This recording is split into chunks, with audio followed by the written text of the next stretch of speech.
Merhaba dostlar, Gökyüzü gündemimize hoş geldiniz. Gökyüzü gündemimizde Lilith'in Akrep Burcu'ndaki transiti var. Nisan başında Lilith Akrep Burcu'na geçti ve Aralık sonuna kadar bu burçta transit edecek. Bu süreç yaklaşık 8 ay sürecek ve oldukça derinlemesine bir etki bırakacak hepimizde. Çek odasınız efendim. Akrep gizli, bilinçaltı ve bastırılmış temalarla ilgilidir. Bu süreçte birçok kişi kendisiyle yüzleşmeye, içsel yaralarla uğraşmaya ve bastırılmış duyguları gün yüzüne çıkarmaya başlayabilir. Bu eski travmalar, korkular veya gizli arzuların açığa çıkması için bir fırsat olabilir. Bu süreç kişisel dönüşüm ve iyileşme için oldukça güçlü bir dönemdir. Lilith, güç, kontrol ve manipülasyonla ilgili temaları da gündeme getirir. Akrep Burcu'nda da daha da belirginleşecektir bu. Bu transit kişileri ve toplumları güç ilişkilerini sorgulamaya, başkalarının manipülasyonuna karşı uyanık olmaya ve kendi içsel güçlerini tanımaya zorlayabilir. Kişiler ilişkilerindeki güç dengesizliklerini daha fazla fark edebilir ve kendi gücünü elde etmek için adımlar atabilir. Lilith'in Akrep'teki transiti cinsellik ve duygusal derinliklere olan ilgiyi artırabilir. Bu dönemde cinsel özgürlük, tabu kırma, duygusal bağların yoğunluğu ve derinliği ön plana çıkabilir. Kişiler cinsellik ve duygusal ilişkiler konusunda daha açık fikirli olabilir ya da bu alanlarda daha derinlemesine keşif yapma isteği duyabilirler. Akrep gizemli ve karanlık tarafları simgeler.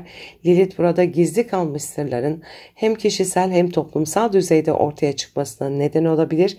Bu gizli kalmış bilgiler veya karanlık yönlerin dışarıya çıkmasını ifade edebilir. Ayrıca başkalarının gizli yönlerine duyulan ilgi de artabilir. Akrep aynı zamanda dönüşümün burcudur ve Lilith burada kişinin psikolojik açıdan yeniden doğmasına yol açabilir. Eski alışkanlıklar ve inanç sistemleri kırılabilir, kişisel bir yenilenme süreci başlayabilir. Bu kendi karanlık yönlerini kabullenmek ve onlarla barış yapmak için bir fırsat da olabilir. Lilith toplumsal normlara karşı bir isyan enerjisi taşır. Akrep Burcu'nda toplumsal tabuları, haksızlıkları veya baskıcı yapıları sorgulama eğilimi artabilir. Bu süreçte insanlar daha fazla baş kaldırabilir, toplumsal düzene karşı durabilir veya kendi bireysel özgürlüklerini savunma yoluna girebilirler. Bu transit sırasında yüzeysel ilişkiler yerine daha derin ve anlamlı bağlar kurma isteği artabilir. İnsanlar yüzeydeki ilişkilerden ziyade ruhsal bağlarını ve derin duygusal anlayışlarını ön plana çıkarabilirler. Transit Lilith'in Akrep Burcu'ndaki geçişi derin dönüşüm sağlayıcı ve bazen zorlu bir süreç olabilir. Bu kişisel güç, cinsellik, bilinçaltı ve gizli arzularla ilgili konularda büyük değişimlere yol açabilir. Bu dönemi geçmişle yüzleşme, içsel gücü keşfetme ve kişisel özgürlüğü elde etme fırsatı olarak değerlendirebilirsiniz. Şimdi geçelim burçlara. Merhaba koçlar. Koç burcunun 8. evinde transit ediyor olacak Lilith çok güçlü ve derin etkiler yaratabilir. 8. ev Akrep burcunun yönetim alanıdır ve gizli konular, cinsellik, dönüşüm, ölüm ve yeniden doğuş gibi temalarla ilişkilidir. Koç burcunun 8. evinde Lilith'in etkisi genellikle kişisel güç, başkalarıyla olan derin bağlar, cinsel kimlik ve psikolojik dönüşüm üzerine odaklanır. Şimdi astrolojik gündeme geçmeden önce minik bir hatırlatma yapmak istiyorum. Kanalıma abone olmayı, videoları beğenmeyi, sevdiklerinizle paylaşmayı ve yorum bırakmayı unutmayın lütfen. Desteğiniz için şimdiden teşekkür ederim. Koç burçları cesaret, özgürlük ve bireysel güçle ilişkilidir. 8. evde Lilith, Koç'un doğasında var olan bağımsızlık ve liderlik arzusunu başkalarıyla olan güçlü bağlar ve manipülasyonlar ile çatışma noktasına getirebilir. Bu transit sırasında Koç burçları kendi güçlerini ve başkalarının güçlerini sorgulayabilir, güç mücadeleleri yaşanabilir ancak aynı zamanda içsel gücü kazanma ve başkalarının etkisinden özgürleşme fırsatları da sunar. 8. ev cinsellik ve derin duygusal bağlarla ilgilidir. Transit Lilith Koç burcunun cinsel kimliği ve bu alanlardaki arzuları üzerine güçlü bir etki yaratabilir.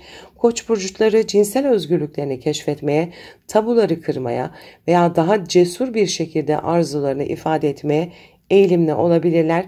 Bu süreçte cinsel ilişkilerde daha fazla derinlik, tutku ve kontrol temaları ön plana çıkabilir. Koç burçları doğaları gereği cesur ve öncü bir tavır sergileseler de 8. evdeki Lilith onları daha derin, bilinçaltı seviyesindeki korkuları ve travmalarıyla yüzleştirebilir. Bu süreç Koç'un kişisel gelişimi ve yeniden doğuş yaşaması için bir fırsat da olabilir. Geçmişin karanlık yönleriyle yüzleşmek ve eski inançları, travmaları bırakmak bu transitin en belirgin etkilerindendir. 8. ev başkalarının kaynakları ve miraslarıyla da ilişkilidir. Koç burçları bu transit sırasında başkalarının parası, mirası ya da maddi kaynaklarıyla ilgili daha fazla güç mücadelesi yaşayabilirler.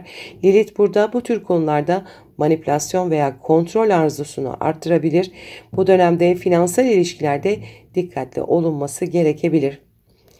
8. ev gizlilik ve sırlarla ilişkilidir. Koç burçları Lilith'in bu evdeki geçişiyle başkalarının sakladığı sırlarla daha fazla karşılaşabilir veya kendi gizli yönlerine dair farkındalıklar yaşayabilirler. Bu transit kişiyi kendi karanlık taraflarıyla tanıştırabilir ve gizli kalmış duyguları, arzuları açığa çıkabilir. Koç burçları 8. evdeki Lilith etkisiyle duygusal ve ruhsal bir yeniden doğuş yaşayabilirler. Eski kalıpları, inançları ve bağlılıkları bırakma fırsatı bulabilirler. Bu süreç Koç'un duygusal özgürlüğünü kazanmasına yardımcı olabilir. Ancak aynı zamanda derin içsel mücadeleler ve dönüşüm gerektiren de bir süreçtir. Koç burçları 8. evdeki Lilith etkisiyle başkalarına karşı güçlü bağlılıklar ve duygusal bağlar kurabilirler. Ancak bu transit aynı zamanda intikam duygularını, manipülasyonu veya güç arzusunu da tetikleyebilir. Bu dönemde Koç burçları ilişkilerdeki dengeyi korumak için dikkatli olmalı ve duygusal olarak sağlıklı sınırlar çizmelidir. Sonuç olarak Koç burcunun 8. evinde transit eden Lilith, kişisel güç, cinsellik, gizlilik ve dönüşüm temalarını derinlemesine işler. Koç burçları bu transit sırasında içsel güçlerini keşfetme, karanlık yönleriyle yüzleşme ve duygusal olarak yeniden doğma fırsatı bulabilirler. Bu süreç cesaret ve özgürlüğü birleştiren ancak aynı zamanda duygusal yoğunluk ve kontrol temalarını da içeren bir yolculuk olacaktır. Verimli bir süreç geçirmenizi dilerim. Merhaba boğalar, gökyüzü gündemimize hoş geldiniz. Gökyüzü gündemimizde Lilith var. Lilith Akrep burcunda, sizlerin de 7. evinde transit ediyor olacak. İlişkiler, evlilik ve ortaklıklarla ilgili çok güçlü derinlemesine bir etki yaratabilir. 7. ev başkalarıyla olan ilişkileri, işbirliklerini ve evlilikleri simgeler. Bu yüzden Lilith'in bu evden geçişi özellikle partnerlik dinamiklerinde önemli değişimlere yol açabilir. Astrolojik gündeme geçmeden önce minik bir hatırlatma yapmak istiyorum. Kanalıma abone olmayı, videoları beğenmeyi, sevdiklerinizle paylaşmayı ve minik de olsa bir yorum bırakmayı unutmayın lütfen. Desteğiniz için şimdiden teşekkür ederim. 7. evdeki Lilith partnerle olan ilişkilerde güç mücadelesi ve kontrol ve manipülasyon temalarını gündeme getirebilir. Bu transit boğa burçlarını partnerliklerinde daha derin bir özgürlük ve güç arayışına yönlendirebilir. İlişkilerdeki güç dinamikleri partnerin davranışları ya da boğanın kendi davranışları üzerinden daha belirgin hale gelebilir. Bu partnerle olan dengeyi sorgulamak ve sağlam bir eşitlik kurmak için bir fırsat olabilir. Boğa burçları genellikle güven arayan, sabırlı ve istikrarı seven kişilerdir.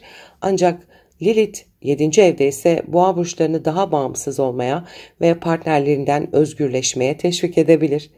İlişkilerde daha fazla alan yaratma isteği ortaya çıkabilir.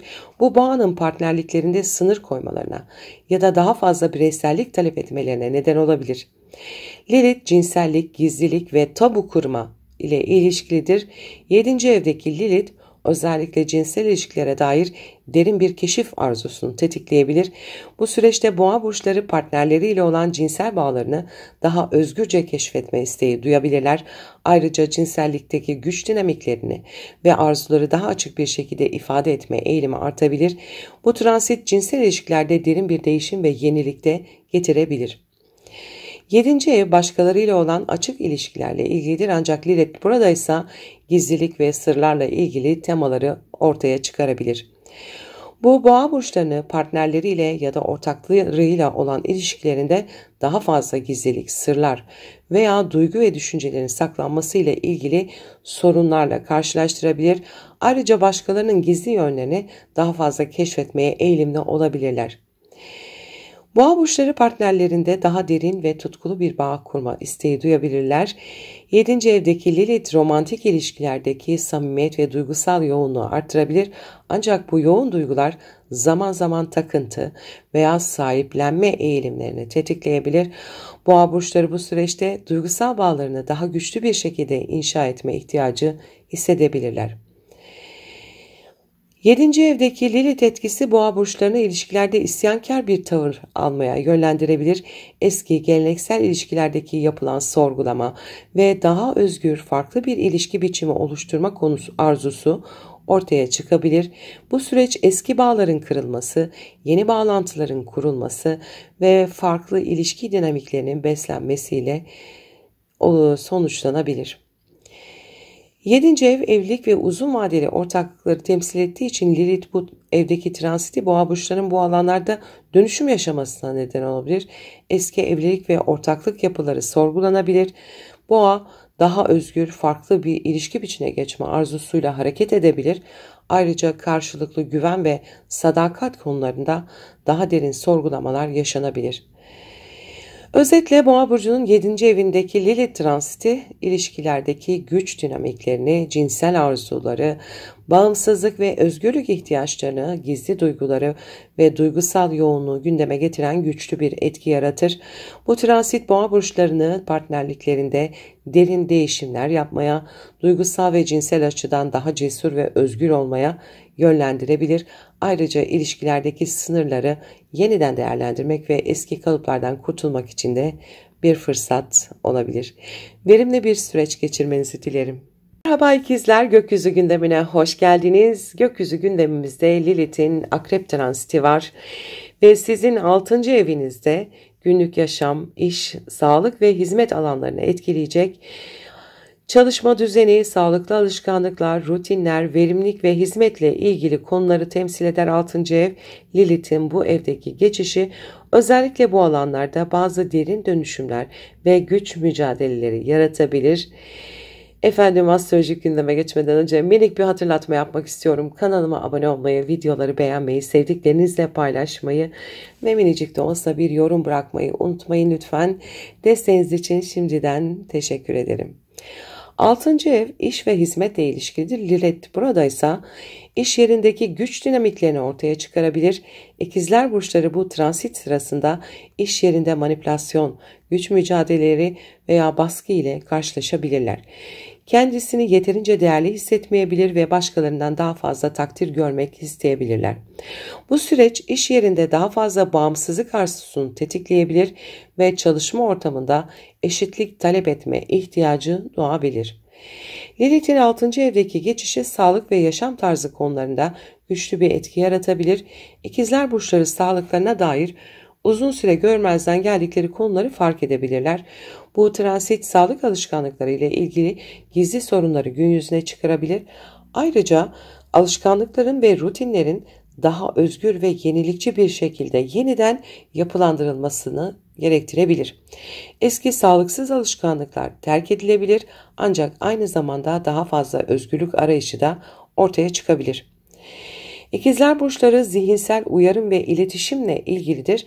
6. evdeki Lilith zihinsel sağlık üzerinde güçlü etkiler yaratabilir. İkizler burçları stres, kaygı ve zihinsel yüklerden dolayı sağlık sorunları yaşayabilirler. Bu süreç zihinsel sağlığı iyileştirme, baskı altında olan düşünceleri serbest bırakma ve daha sağlıklı bir zihinsel denge kurma fırsatı olabilir. Aynı zamanda zihinsel yoğunluk bedensel sağlığı olumsuz etkileyebilir. Bu yüzden fiziksel sağlığa da dikkat edilmesi gerekebilir. Altıncı evdeki Lilith iç yerindeki gizlilik ve sırlarla ilgili temaları da gündeme getirebilir. İkizler burçları başkalarının iş yerindeki gizli davranışlarına, dedikodulara veya iş ortamındaki manipülasyonlara karşı daha duyarlı hale gelebilir. Bu dönem iş yerinde daha fazla farkındalık kazanabilir ve gizli kalmış meselelerin ortaya çıkmasını sağlayabilirler. Bu bazı iş ilişkilerinde güven eksikliklerine de yol açabilir. Altıncı ev başkalarına hizmet etme ve yardım etme ile ilişkilidir. Bu transit ikizler burçlarını başkalarına yardım etme isteğiyle dolu hale getirebilir, ancak bunu yaparken kendi sınırlarını koruma konusunda zorluklar yaşayabilirler. Lilith kişiyi daha fazla başkalarının ihtiyaçlarına hizmet etmeye zorlayabilir, ancak aynı zamanda bu hizmetin kendi içsel özgürlüklerini tehdit etmesine de yol açabilir. Bu dengeyi bulma konusunda zorluklar olabilir. İkizler burçları sürekli olarak yeni fikirler ve değişimlere açıktırlar, ancak Lilith'in 6. evdeki geçişi günlük yaşamlarında daha köklü bir dönüşüm yaratabilir. Rutinlerdeki eski kalıplar sorgulanabilir ve günlük işler daha fazla özgür, yaratıcı veya farklı bir şekilde yapılabilir. Bu süreçte alışkanlıkların sorgulanması yeni ve sağlıklı rutine geçiş için güçlü bir fırsat olabilir. 6. evdeki Lilith aynı zamanda içsel savaşları ve kendine karşı olan gizli çatışmaları da ortaya çıkarabilir. İkizler burçları kendi zihinlerinde ve günlük yaşamlarındaki engellerle yüzleşebilirler. Kendi sağlıklarına veya da iş hayatlarına dair bastırılmış korkular, öfkeler ve istekler bu dönemde su yüzüne çıkabilir. Bu süreç kendi içsel gücünüzü kazanma ve sosyal özgürlüğünüzü elde etme açısından önemli bir fırsat olabilir. 6. evdeki Lilith iş ve sağlıkla ilgili kişisel değişimi destekleyen bir enerjidir. İkizler burçları özellikle iş yaşamlarında ve sağlıklı alışkanlıklar oluşturma konusunda daha derin bir dönüşüm yaşayabilirler. Bu süreç içsel yenilenme ve kişisel güç elde etme yolunda büyük adımlar atmak için fırsatlar sunacaktır. Sonuç olarak İkizler Burcu'nun 6. evinde transit eden Lilith, özellikle günlük yaşamda, iş hayatında ve sağlık alışkanlıklarında derin değişimlere yol açabilir. Bu transit boğanın iş yerindeki sağlıkla ilgili yaşadığı güç dinamiklerini, gizli korkuları, eski alışkanlıkları, öfkeleri açığa çıkarabilir. İkizler burçları rutinlerini yeniden yapılandırırken daha özgür, yenilikçi ve sağlıklı bir yaşam tarzı oluşturma fırsatı bulabilirler. Ancak bu süreç özellikle iş ve sağlıkla ilgili gizli duygusal çatışmaların yüzeye çıkmasına da neden olabilir. Verimli bir süreç geçirmenizi dilerim. Merhaba yengeçler, gökyüzü gündemimize hoş geldiniz.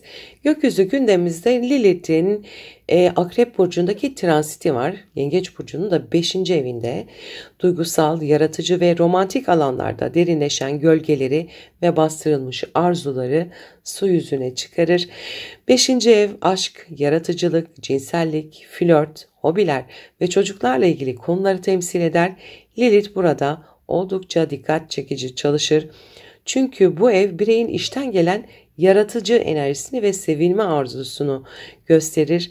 Lilith'in buradaki transiti ise bu alanlarda hem çekim hem de kriz yaratabilir.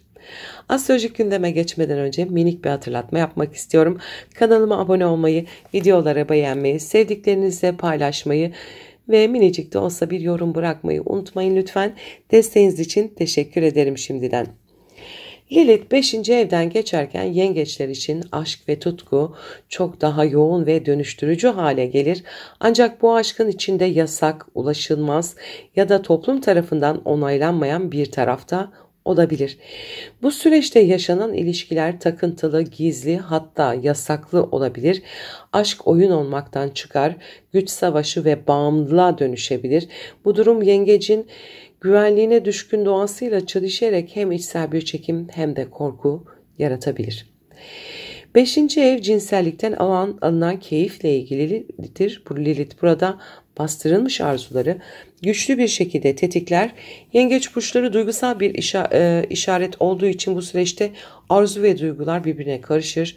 Cinsel anlamda kendilerini daha özgür, hatta zaman zaman kural tanımaz şekilde ifade etme isteği artabilir. Bu durum hem keşif hem de suçluluk hissiyle birlikte gelebilir. Yengeç burcu genellikle başkalarını beslemekle, korumakla ilgilenirken kendi yaratıcılığını geri planda bırakabilir. Lilith bu evdeyken ben ne istiyorum sorusu daha cesurca sorulur. Sanat, yazarlık, sahne işleri, dans, drama ya da çocuklarla ilgili yaratıcı projelerde bastırılmış bir güç açığa çıkabilir. Bu süreç yaratıcı potansiyelin gölgeyle yüzleşerek serbest kalması için bir kapıdır. 5. ev çocuklarla da ilgilidir. Bu dönemde çocuk sahibi olmak isteyenler için bu arzu çok güçlü bir hale gelebilir. Mevcut çocuklarla ilişkilerde ise güç mücadeleleri, isyan, sınır koyma ya da onları anlamakta zorluk gibi temalar gündeme gelebilir. Yengeç burcu zaten anaç yapısıyla çocuklara yakın olduğu için bu dönem ilişkiler daha tutkulu ve kontrolcü hale gelebilir. 5. ev aynı zamanda beğenilmek ve sahnede olmakla ilgilidir. Yengeç burçları bu dönemde ilgi çekmek, beğenilmek ve alkışlanmak isterken aynı zamanda reddedilme, yargılanma ya da dışlanma korkusunu daha yoğun yaşayabilirler. Bu cesaret gerektiren yaratıcı ya da romantik girişimleri zorlaştırabilir. Ancak tam da bu yüzden bu süreç özgüven kazanımı açısından büyük de bir potansiyel taşır.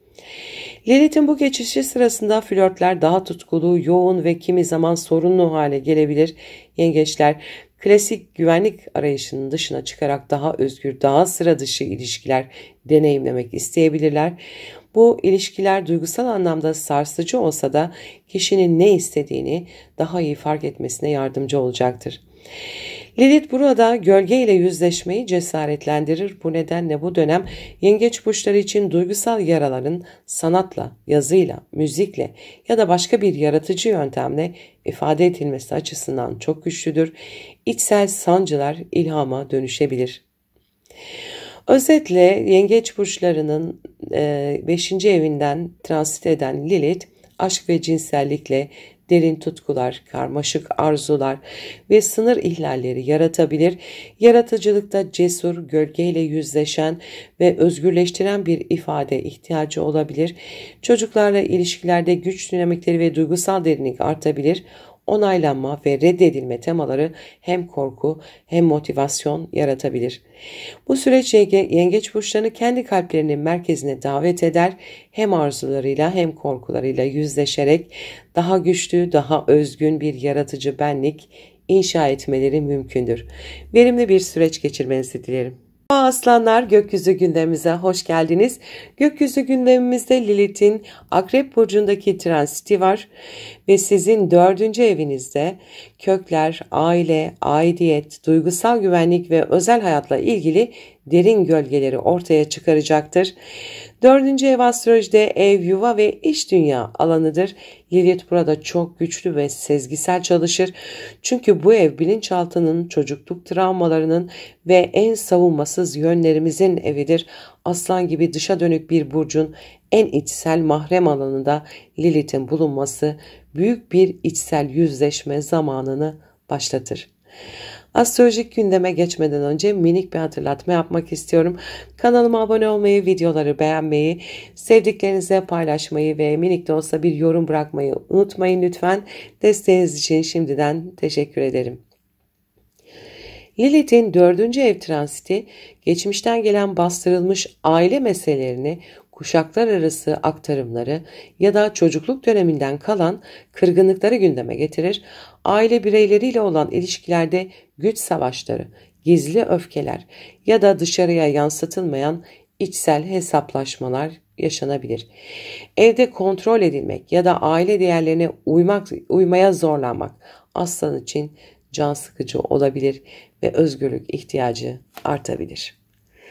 Aslan burcu normalde güvenliğini, statü ve dış dünyadaki başarı ile ilişkilendirirken Lilith'in 4. evden geçişi bu güvenlik algısını içsel ve duygusal temellere yönlendirir. Bu dönem aslanlar için kendimi nerede güvende hissediyorum? Kim gerçekten benim ailem sorularıyla geçebilir. Yuvadan uzaklaşma, kendi alanını yaratma ya da köklerinden kopma isteği artabilir. Bu süreçte aslan burçları ev içinde daha fazla özgürlük ve bağımsızlık isteyebilir. Evin sınırları içinde bile kimseye hesap vermek istemeyebilir. Lilith özel alan ihlallerine tahammülü azaltır. Aynı zamanda evde yalnız kalmak, iç dünyayla baş başa kalmak ya da yoğun bir ihtiyaç haline gelebilir. Ancak bu yalnızlık bazen gönüllü, bazen de dışlanmışlık hissiyle de gelebilir. Lilith 4. evdeyken aslanlar kendi içsel kırgınlıklarıyla yüzleşmek zorunda kalabilir. Görünürde güçlü ve gururlu olan aslan bu dönemde duygusal olarak hassas ve tetiklenebilir hale gelebilir. Bastırılan öfke, geçmişten gelen gücenmeler ya da unutulmuş anılar tekrar gündeme gelebilir. Bu bir tür duygusal arınma süreci olarak değerlendirilebilir. Lilith 4. evdeyken evle ilgili radikal kararlar gündeme gelebilir. Evden taşınma, mekan değiştirme, aile evinden kopma ya da evde sıra dışı bir yaşam tarzı kurma isteği artabilir. Evde sırların, bastırılan şeylerin ortaya çıkması da mümkündür. Bu transit ev hayatında alışılmışın dışında bir yaşam kurma arzusunu tetikleyebilir.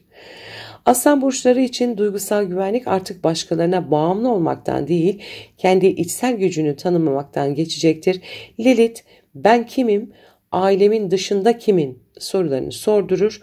Aile onayı, toplumun gelenekleri ya da geçmişin kodları artık aslan için yeterli gelmeyebilir.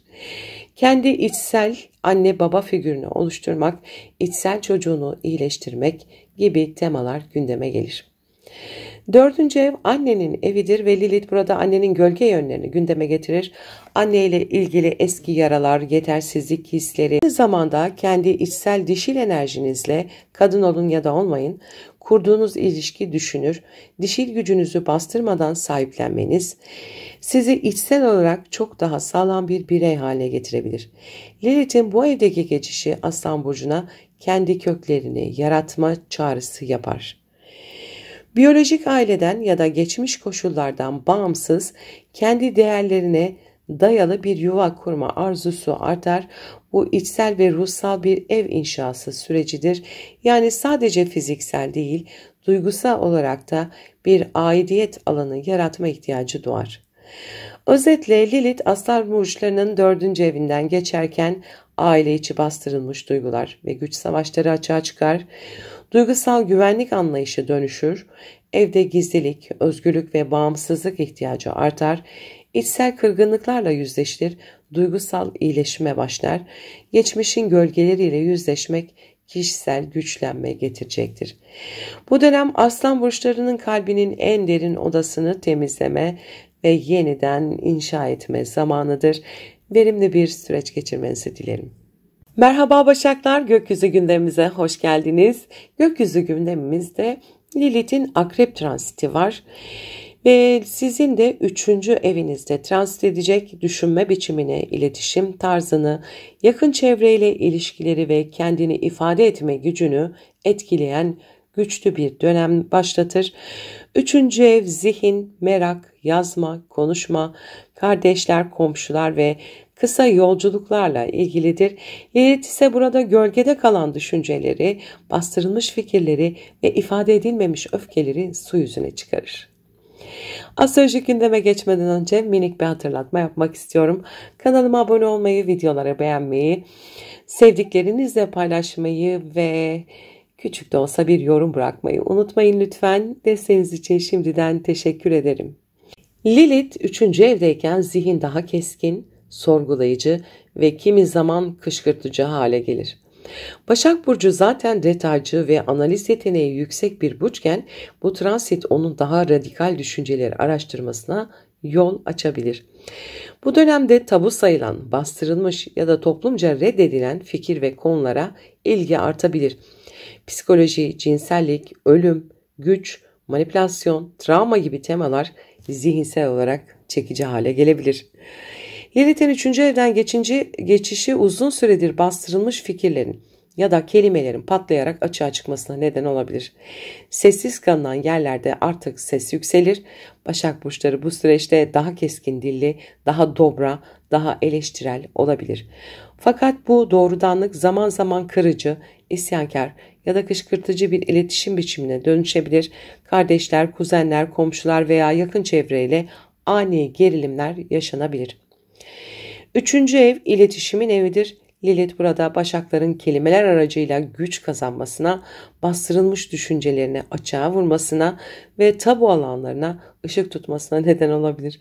Bu transit yazı yazan, öğretici olan, konuşmacı olan, öne çıkan Başaklar için daha cesur ve çarpıcı bir ifade dönemidir.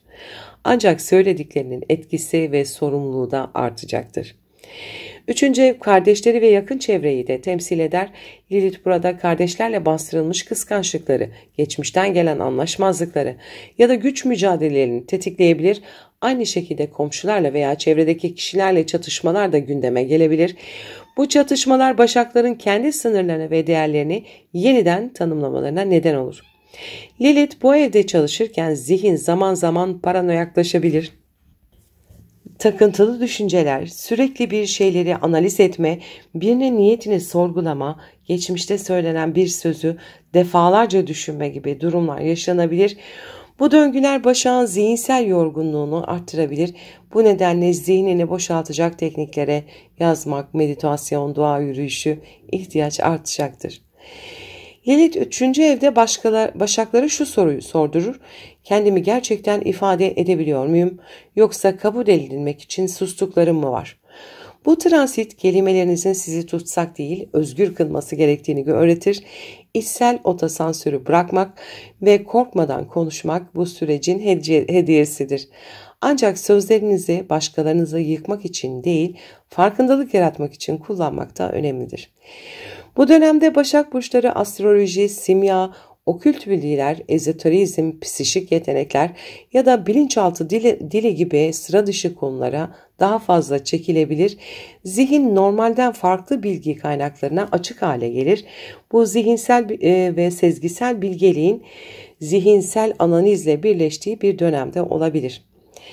Özetle Lilith'in Başak burçlarının 3. evden geçişi zihinsel cesaret, radikal fikirler ve sınır tanımayan ifade ihtiyacını tetikler, yakın çevreyle iletişimde gerginlikler ve güç oyunları yaşanabilir, kardeşlerle eski defterler açılabilir, yazı ve söz aracılığıyla gölgelerin şifalanması mümkün olur, zihinsel baskı ve takıntılara dikkat edilmelidir. Bu süreçte Başak burçları zihinsel özgürlüklerini yeniden tanımlar, artık sadece doğru konuşmak değil, cesurca konuşmak da önemli olacaktır. Verimli bir süreç geçirmenizi dilerim. Merhaba teraziler, gökyüzü gündemimize hoş geldiniz. Gökyüzü gündemimizde Lilith'in akrep transiti var ve sizin 2. evinizden geçecek. Para, değer, özdeğer ve güvenlik duygusu gibi temel konular üzerinde derin etkiler yaratır. 2. ev maddi kaynaklarımızı, kendimize biçtiğimiz değeri ve sahip olduklarımızı temsil eder. Lilith bu alandan geçerken teraziler hem maddi dünyada hem de içsel değer sistemlerinde güçlü bir yüzleşme ve dönüşüm yaşarlar. Astrolojik gündeme geçmeden önce minik bir hatırlatma yapmak istiyorum. Kanalıma abone olmayı, videoları beğenmeyi, sevdiklerinizle paylaşmayı ve minik de olsa bir yorum bırakmayı unutmayın lütfen. Desteğiniz için şimdiden teşekkür ederim. Lilith 2. evdeyken para kazanma ve sahip olma konularında bastırılmış arzular, korkular veya doyumsuzluklar ortaya çıkabilir. Bu dönem ne kadar kazandığım değil, neden bu kadar kazanıyorum ya da kazanamıyorum sorusunu sordurur. Teraziler bu transitte maddi gücün sadece dış koşullara değil, özdeğer duygularına da bağlı olduğunu fark ederler. Lilith burada terazilerin kendi değerlerini dış onayla ölçtüğü her alanı sarsar. Başkalarının sizi değerli görmesi için harcadığınız çaba artık yeterli gelmeyebilir.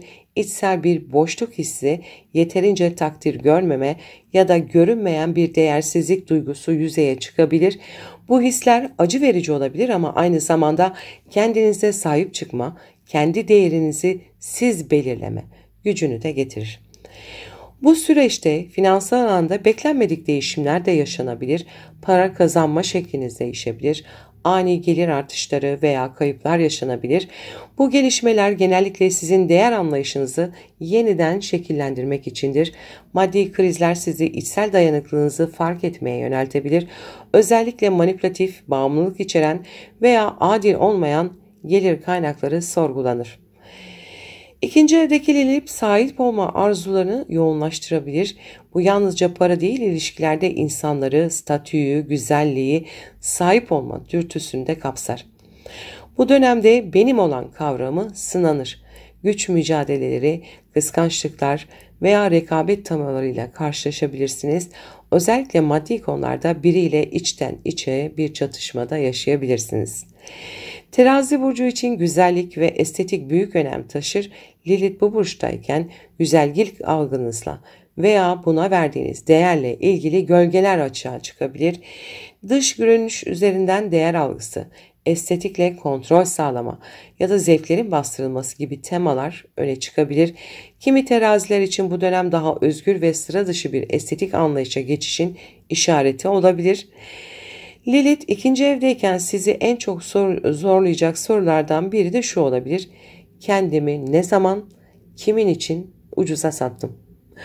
Bu hem fiziksel hem duygusal alanlarda geçerli olabilir. Başkaları tarafından sevilmek, onaylanmak, beğenilmek uğruna kendi değerlerinizden ne zaman taviz verdiniz? İşte bu transit bu farkındalığı getirir ve sizi kendi kendinize sadık kalmaya çağırır. Lilith dişil bir enerjiyle bağlantılıdır. İkinci evdeyken almakla vermek arasındaki dengeyi sorgulatır. Ben değerliyim ve almaya layığım demek bu transite şifa olur.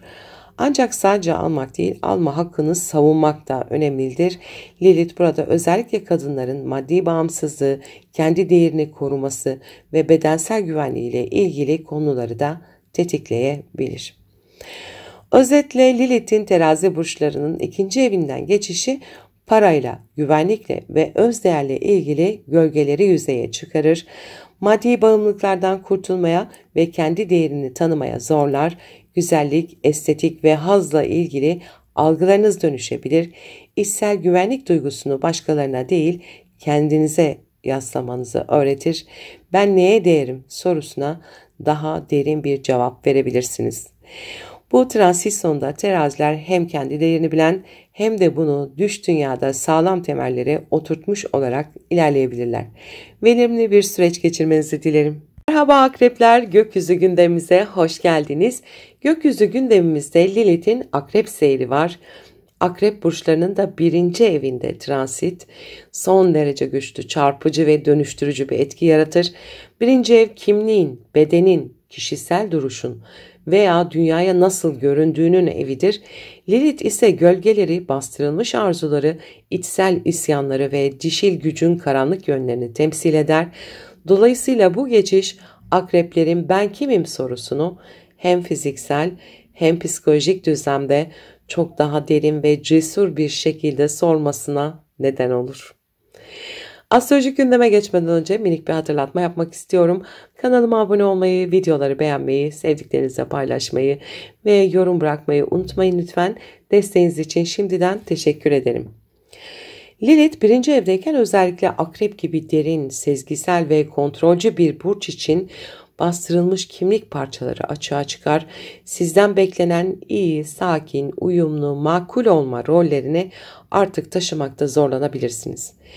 Bu dönem kendi karanlık yanınızla barışma ve onu sahiplenme zamanıdır. Bastırılan öfke, cinsellik, kıskançlık, hırs ya da özgürlük arzusu yüzeye çıkabilir. Birinci ev aynı zamanda fiziksel görünüm ve bedenle ilgilidir. Bu transit dış görünüşünüzle ilgili algıları derinden etkileyebilir. Kendinizi daha çekici, gizemli ve baştan çıkarıcı bir şekilde ifade etmek isteyebilirsiniz. Aynı zamanda bedeniniz üzerindeki toplumsal baskılara, örneğin kadınlık, erkeklik kalıpları, güzellik standartları, beden utandırması daha fazla yüzleşebilirsiniz. Bu dönem bedeninizle barışma ve onu onurlandırma sürecidir.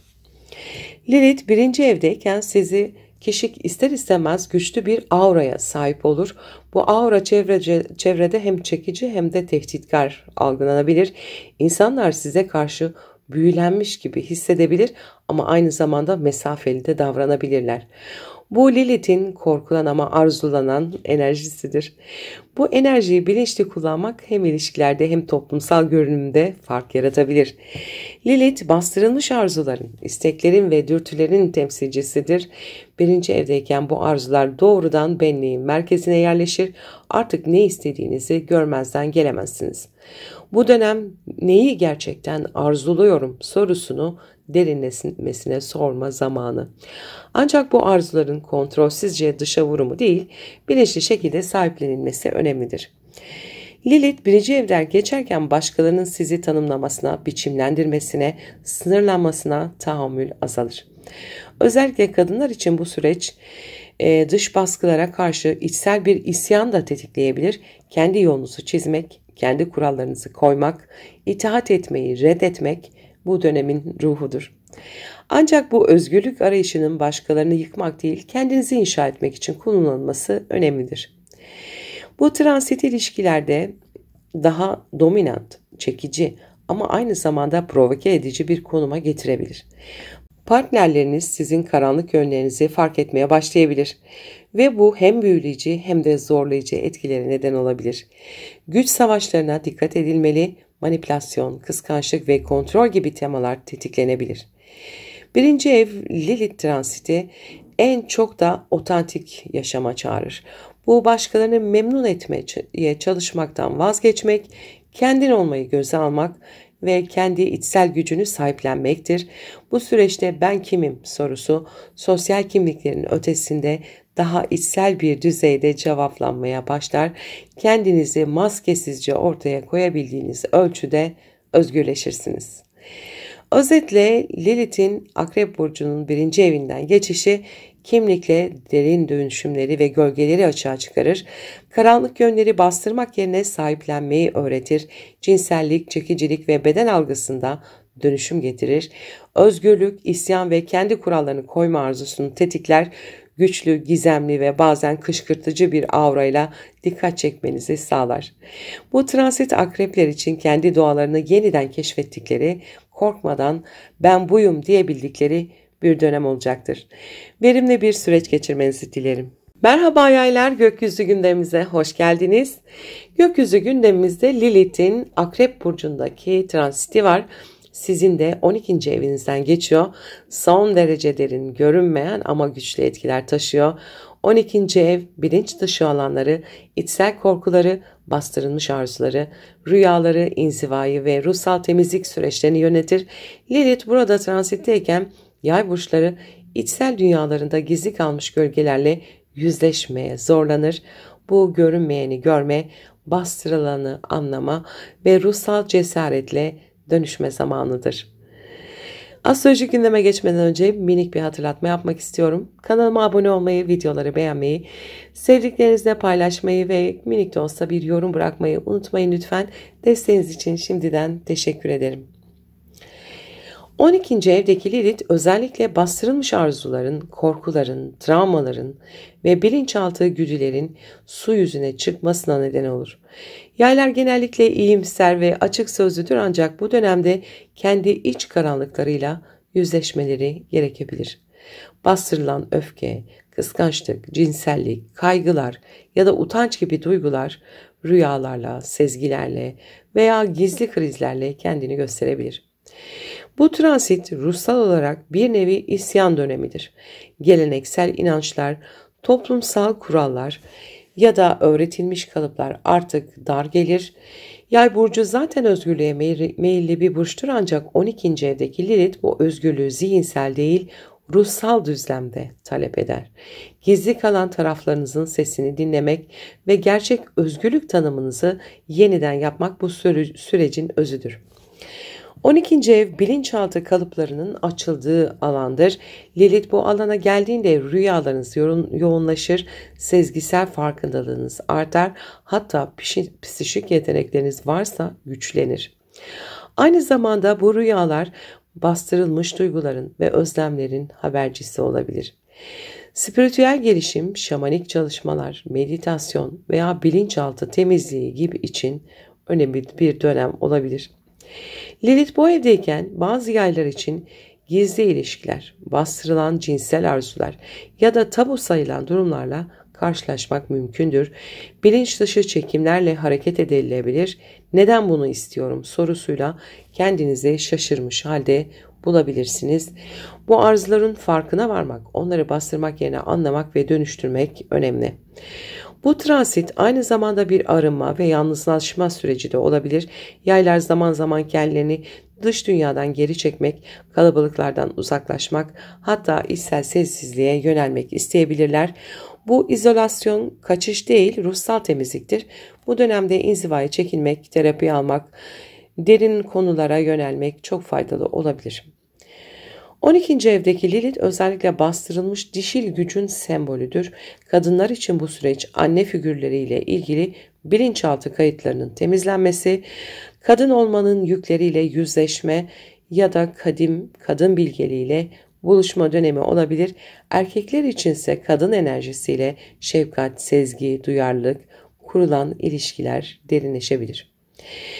12. ev aynı zamanda kendi kendine zarar verme kalıplarını da içerir. Lilith burada kişinin kendi yolunu sabote eden bilinç dışı eğilimlerini açığa çıkarır. Korkularla ertelemek, içsel sesi bastırmak, değerini görmezden gelmek gibi kendini sabote eden alışkanlıklar bu dönemde fark edilebilir ve bu farkındalık dönüşümün anahtarıdır. Özetle Lilith'in Yay burcunun 12. evden geçişi içsel gölgeleri, bastırılmış arzuları, korkuları su yüzüne çıkarır. Rüyalar, sezgiler ve bilinç dışı temalar yoğunlaşır. Spiritüel gelişim ve şifa arayışları artar. Gizli arzularla yüzleşilir. Ruhsal özgürlük tanımı yeniden yapılır. Yalnızlık, inziva veya içe dönme ihtiyacı güçlenir ve kendi içsel düşmanlığınızı fark edip bırakma şansı sunar. Bu dönem yay burçlarının en derin ruhsal farkındalıklarını keşfetme, eski yükleri bırakma ve gölgeleriyle barışma zamanıdır.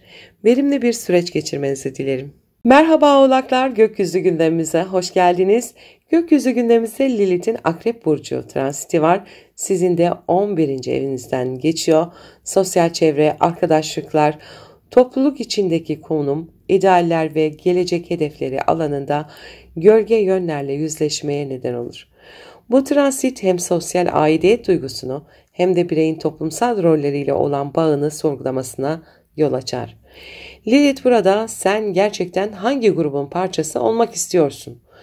Kendi sesinle mi konuşuyorsun yoksa sadece kabul görmek için mi varsın? Sorularını sorar. Lilith 11. evdeyken sosyal ilişkilerinizde kıskançlık, dışlanmışlık ise haksızlık veya gizli rekabet gibi alanlar, karanlık duygular tetiklenebilir. Uzun süredir içinde bulunduğunuz arkadaş çevresi artık sizi temsil etmeyebilir. Bu dönemde özellikle kadınlarla olan ilişkilerde gerginlikler artabilir, grup içi çekişmelerle yüzleşebilirsiniz. Bu gerçek dostluk kavramını yeniden tanımlama zamandır. Oğlak burçları geleneksel olarak toplumsal kurallara uymayı severler ama Lilith'in 11. ev transiti bu konformizme baş kaldırır. Artık sırf kabul görmek ya da doğru kişi gibi görünmek için sürüye uymak sizi rahatsız edebilir. İçinizde kendi sesinizi bastırdığınız alanlara öfke duymanız mümkündür. Bu transit sizi kalabalıklar içinde özgün bir birey olmaya zorlayacaktır. Lilith 11. evden geçerken bazı oğlaklar kendilerini sosyal çevreden dışlanmış, görünmemiş, yanlış anlaşılmış hissedebilir. Ancak bu yalnızlık kurban rolünden çıkıp ben kendi yolumu çizeceğim diyebilen biri haline dönüşme fırsatıdır. Kalabalıklar içinde bile yalnız hissediyorsanız bu ruhsal farkındalığınızın arttığını da gösterebilir. Lilith bastırılmış hakların, özgürlüklerin sesi olduğundan bu evden geçerken bazı oğlakların toplumsal meselelerle daha fazla ilgilenmeye yönelmesine neden olur. Toplumsal aktivizm, kadın hakları ve tabularla yüzleşme getirir. Özellikle kadın hakları, cinsel tabular, azınlık hakları gibi konular sizi daha çok etkileyebilir. Bu alanlarda ses çıkarmak, kolektife katkı sunmak isteyebilirsiniz. 11. ev aynı zamanda kişinin geleceğe dair umutlarını, ideallerini ve projelerini temsil eder. Lilith bu alanı geçerken daha önce mantıklı olduğu için seçtiğiniz yollar artık içsel olarak tatmin edici gelmeyebilir. Toplumun beklentisine göre değil, kendi arzularınıza göre bir gelecek inşa etme dürtüsü öne çıkar. Bu hedeflerinizi yeniden yapılandırma zamandır ama bu kez özgün arzularınıza göre. Kadın figürleriyle olan topluluk bağlarında kadın arkadaş grupları, kadın yöneticiler, feminist çevreler, çekişmeler olabilir. Buralarda bastırılmış güç savaşları, rekabet ve manipülasyon açığa çıkabilir. Bu hem kendi dişil gücünüzü hem de kadınlar arası dayanışmanın zorluklarınızı anlamanızı sağlar. Lilith buradan geçerken size şu derin soruyu sordurur. Toplum beni nereye koydu? Peki ben nerede olmak istiyorum? Bu konumunuzu, ününüzü, sosyal prestijinizi kaybetmekten değil, onları otantik bir temel üzerine inşa etmekten ibarettir. Özetle Lilith, Oğlak burçlarının 11. evinden geçerken sosyal çevrelerde dışlanma, kıskançlık ve güç savaşları getirebilir. Grup aidiyetleri sorgulanır, bireysel özgünlük talebi artar, gelecek hedeflerinde içsel arzuların belirleyici olması gerekir, toplumsal kurallara başkaldırı, özellikle kadın hakları ve tabu konularında aktivizm artabilir. Arkadaşlık ilişkileri dönüştürülür, gerçek dostluklarla yüzleşilir, toplum beni nasıl görüyor ve ben nasıl görünmek istiyorum sorusu ön plana çıkar. Bu süreç sosyal kimliğinizi dönüştürmek ve kendi özgün yolunuzu çizmek için güçlü bir fırsattır. Verimli bir süreç geçirmenizi dilerim. Merhaba kovalar, gökyüzü gündemimize hoş geldiniz. Gökyüzü gündemimizde Lilith'in akrep seyri var. Kova burçlarının da 10. evinde transit ediyor. Toplumsal statü, kariyer, hedefler, otorite figürü ve kamu imajı gibi konularda bastırılmış arzuların, gölgelerin ve isyanın su yüzüne çıkmasına neden olur. 10. ev kişinin toplum önündeki duruşunu temsil ederken Lilith burada ben kimim ve hangi güce karşı savaşıyorum sorusunu sordurtur. Bu dönem kova burçları için hem bir güç sınavı hem de otoriteye başkaldırı zamanıdır.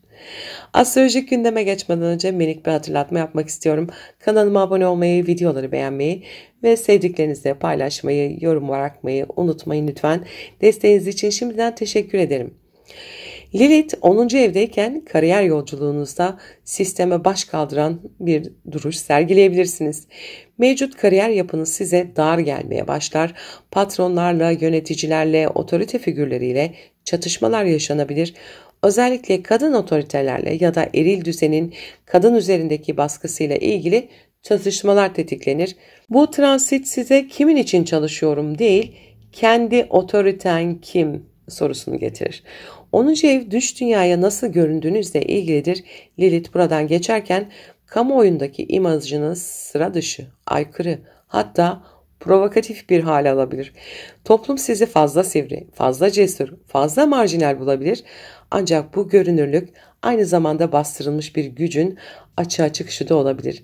Kendi özgün sesinizle tanınmaya başlarsınız. 10. ev aynı zamanda annenin ve kadın otoritenin temsilcisidir. Bu dönemde özellikle anne ile ilişkide baskı, bastırılmış öfke veya eski hesaplaşmalar gündeme gelebilir. Kadınların toplumdaki yeri, kariyer sahibi olma baskısı ya da anne olma baskısıyla ilgili duygusal çalkantılar ortaya çıkar. Kadınlık, güç ve toplum üçgeninde derin dönüşümler yaşanır. Bu dönemde başarı arzusu artar ancak bu başarı toplumsal onay için değil kendi öz değerinizi ispatlamak içindir. Lilith burada sizi kalabalıkların onayını değil kendi içsel sesinizi dinlemeye çağırır. Bu herkesin izlediği yolda olmak yerine yalnız ama güçlü bir şekilde kendi yolunuzu seçmek anlamına gelir. Zirveye yalnız yürümekten bahsediyoruz. Kova burcu zaten sistem sorgulayıcı bir burçtur. Lilith'in 10. evden geçişi bu sorgulayıcı yapıyı daha da keskinleştirir. Bu dönem boyunca toplumun başarı tanımı, kadına yüklenen roller, hiyerarşik düzenin adaletsizliği gibi konulara karşı içsel bir isyan hissedebilirsiniz. Bu isyanı yalnızca şikayet ederek değil, alternatif bir yol çizerek ortaya koymanız mümkün. Bu transit sırasında güçlü ama dışlanmış ya da marjinize edilmiş kadın figürleriyle karşılaşabilirsiniz. Bu kadınlar sizin bastırılmış yönlerinizi yansıtan aynalar olabilirler. Lilith burada size toplumsal güç ile özgürlük arasındaki ince çizgiyi göstermeye çalışır. Sonuç olarak bir dönem artık başkalarının tanımladığı başarıya değil, kendi içsel gücünüzle tanımladığınız başarıya ulaşma zamanıdır. Kendi işinizi kurmak, toplumun görmezden geldiği alanlarda ses olmak, marjinalize edilenlerle dayanışma kurmak gibi temalar ön plana çıkabilir. Kariyerde bastırılmış arzuları, isyanları tetikleyecektir Lilith burada. Otorite figürleriyle, özellikle kadınlarla çatışmalar getirir. Kamu imajınızda radikal, özgün ve aykırı bir duruş sergileyebilirsiniz. Anneyle ve kadın rollerle yüzleşmeler yaşanabilir.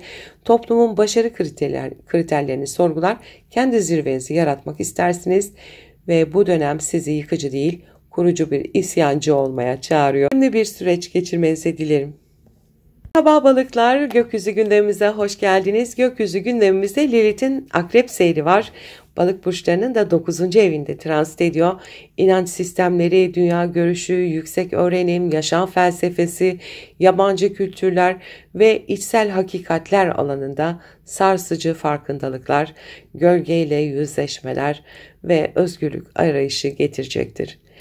Bu ev ruhun genişleme alanıdır. Lilith burada sizi gerçekten neye inanıyorsun ve bu inancı kimin için taşıyorsun sorusuyla karşı karşıya bırakır.